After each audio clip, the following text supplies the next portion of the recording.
이번 우리 전당대회 경선은 무엇보다도 우리 당의 나아갈 길, 정체성을 가지고 경쟁하는, 그래서 그걸 통해서 우리 당의 정체성을 확립하고 미래 나아갈 길을 확립하는 그런 기회가 돼야 한다고 제가 늘 얘기하고 있습니다. 그래서 서로들 치열하게 논쟁을 하고 경쟁하고 하는 건 좋습니다. 그런데 그게 너무 과해져서 자칫하면 소위 네거티브로 진행될 그런 우려가 있다, 이런 여론을 빌려서 제가 말씀드립니다. 오늘 기대하겠습니다. 열띤 토론 좌담회를 진행시켜 주실 것을 부탁드립니다.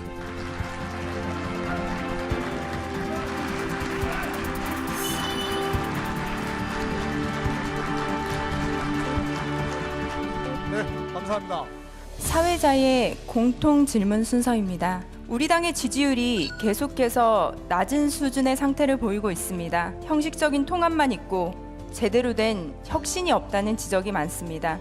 이번 총선 승리를 위한 현역 의원 교체 범위 등을 포함한 구체적인 당 혁신 방안을 밝혀주시기 바랍니다. 가장 중요한 것은 역시 공천혁명입니다. 공천을 대표나 개파가 하는 것이 아니라 미리 확정된 공천제도, 공천 룰에 따라서 투명하게 이루어지게 하는 것입니다. 전략 공천은 필요하다고 봅니다. 다만 선정 기준, 새로운 후보의 선출 방법을 미리 투명하게 결정해서 시행되도록 해야 된다고 봅니다.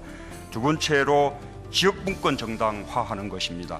중앙당에 집중되어 있는 국고보조금, 인사권, 또 정책 기능, 공천권 이런 거 다 시도당에 과감하게 대폭 이양해야 된다고 봅니다. 제가 꿈꾸는 우리 당의 혁신의 출발은 아래로 흐르는 당입니다. 제3세대 정당혁명으로 변화와 혁신을 말하는 당, 국민 속에서 답을 찾는 그런 정당을 건설하겠습니다. 첫 번째, 주민과 당원의 삶과 함께하는 정치 협동조합으로 지역위원회를 탈바꿈시키겠습니다. 두 번째는 중앙당을 현장형 당으로 만들어서 전면 개편하겠습니다.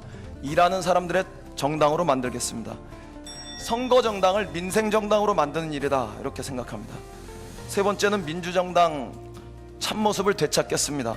무엇보다 공천혁명을 하겠습니다. 반복되는 전략공천 분명히 없앨 거고, 신진은 진입이 쉽게, 다선은 엄격하게 하겠습니다. 박지원표 10대 혁신 공약을 발표했습니다. 공천심사위원회를 폐지하고 후보자 자격심사위원회를 두겠습니다.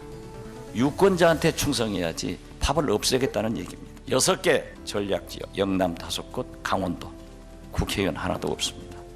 비례대표 2석씩 할당해서 전국정당을 만들겠습니다. 지방선거에 청년 의무 공천제를 도입해서 여러 보좌관들, 우리 젊은 당원들이 진출할 수 있는 기회를 만들겠습니다. 총선은 드림팀을 구성해서 반드시 승리하겠습니다. 또 대표 직속 생활정치위원회를 만들어서 우리가 민생 우선 정당이 되도록 하겠습니다. 이번 당대표 출마가 차기 대선에서 보다 유리한 입지를 다지기 위한 것이 아니냐 하는 시선도 있습니다. 당대권 분리를 말씀하시는 분들은 당대표를 권력이라고 생각하시는 것 같습니다. 대선 후보는 민심이 결정하는 것이죠. 제가 당대표가 되고 난 이후에 당을 혁신하는 일, 당을 살리는 일, 이런 데 성공하지 못하면 저는 저절로 대선 어떤 주자의 어떤 리스트에서 지워지게 될 것입니다. 이 후보께서는 세대 교체를 주장하고 계십니다. 그러나 열린우리당 시절 변화와 개혁의 상징이었던 486 의원들이 과연 무엇을 했느냐 비판도 있습니다. 저희들에 대한 지적은 통렬하게 공감합니다. 부족한 점이 참 많았습니다. 잘못의 뒤에 숨어서 도망치는 것이 저는 더 큰 잘못을 범하는 거라고 생각했습니다. 우리 앞에 놓여있는 이 문제점, 개파 패권, 지역구도, 이 낡은 질서에 맞서서 정면으로 도전하는 것이 더 큰 용기다, 이렇게 생각합니다. 제게 기회가 오면 젊은이들이 무한한 가능성과 역동성을 가지고 우리 당에 진입할 수 있도록 하겠습니다. 박 후보께서는 당대표가 될 경우 도로 민주당이 될 것이라는 우려가 있습니다. 우리의 뿌리는 인정하고 존중하더라도 호남만으로는 총선과 대선 승리가 불가능한 것도 사실입니다. 민주당에서 김대중 노무현 당선됐습니다. 우리는 자랑스러운 역사라고 생각합니다. 그러나 지역구도로 가면 패배합니다. 우리 새정치민주연합은 호남만 가지고도 승리할 수 없지만 호남을 빼고도 안 됩니다. 우리는 더욱 분열해서 패배의 길로 갈 것이 아니라 통합, 단결해서 승리의 길로 가는 것이 진정한 호남 정치의 정신이기 때문에 저는 자랑스럽게 호남을 지키면서 우리 새정치민주연합의 집권을 위해서 혼신의 노력을 다하겠다. 이것으로 답변 대신합니다. 후보께서는 만약 당대표가 된다면 인사와 당 운영에서 친노계에 불이익을 줄 정도로 탕평하겠다고 말씀하셨습니다. 총선 공천에서도 해당되는 것인지요? 대표 손에서 공천권을 내려놓는 것이 핵심입니다. 탕평이라는 이름으로 개입하는 것도 저는 안 된다고 생각을 합니다. 심지어 신진 인사를 등용한다는 면에서도 대표가 그런 권한을 자의적으로 행사해서는 안 된다고 생각합니다. 저는 이런 인위적인 인적 쇄신도 반대합니다. 이렇게 투명한 공천 제도를 통해서 신진들에게 동등한 경쟁 기회를 이렇게 보장해 주면 저는 그 공천 제도에 의해서 자연스럽게 인적 쇄신이 돼 나갈 것이라고 생각합니다. 당대표는 당내뿐만 아니라 대국민 인지도도 매우 중요한 요소인데요. 다른 후보들에 비해 이 후보께서는 상대적으로 인지도가 낮습니다. 어떻게 극복하시겠습니까? 언젠가 높아지지 않겠습니까? 그런데 두 가지는 제가 안 합니다. 하나는 선정적인 막말 경쟁으로 정치의 품격을 떨어뜨리는 거, 이런 건 저는 안 하고자 합니다.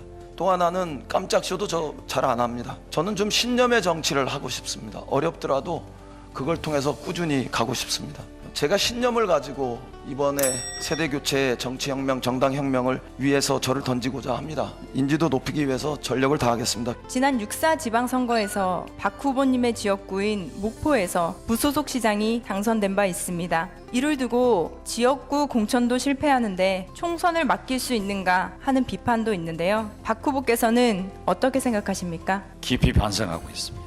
그래서 공천제도를 혁신하자는 겁니다. 과거처럼 호남에 막대기만 꼽아도 당선되는 시대가 지났기 때문에 저는 공천혁명을 통해서 시도당에 공천권을 넘기자는 겁니다. 그리고 자격심사위원회를 두어서 철저한 완전 국민경선제로 가야 된다 하는 말씀을 드립니다. 이제 마무리 발언 시간인데요. 그럼 먼저 기호 1번 문재인 후보부터 시작해 주십시오. 당대표를 선택하는 유일한 기준은 국민의 지지라고 생각합니다. 우리가 혁신을 말합니다만 혁신은 수십 년 동안 뿌리 박힌 그 우리 정치와 정당의 어떤 문화를 바꾸는 일입니다. 말은 하기 쉬워도 어렵습니다. 지난 대선 때 저와 안철수 후보가 말했지만 대선 실패를 못했습니다. 저는 희망 스크럼을 만들어서 우리 당을 반드시 혁신해 내겠습니다. 과거로부터 상속된 그런 대세론, 또 기득권으로부터의 존재감, 이런 것이 지금 우리한테 정답은 아닙니다.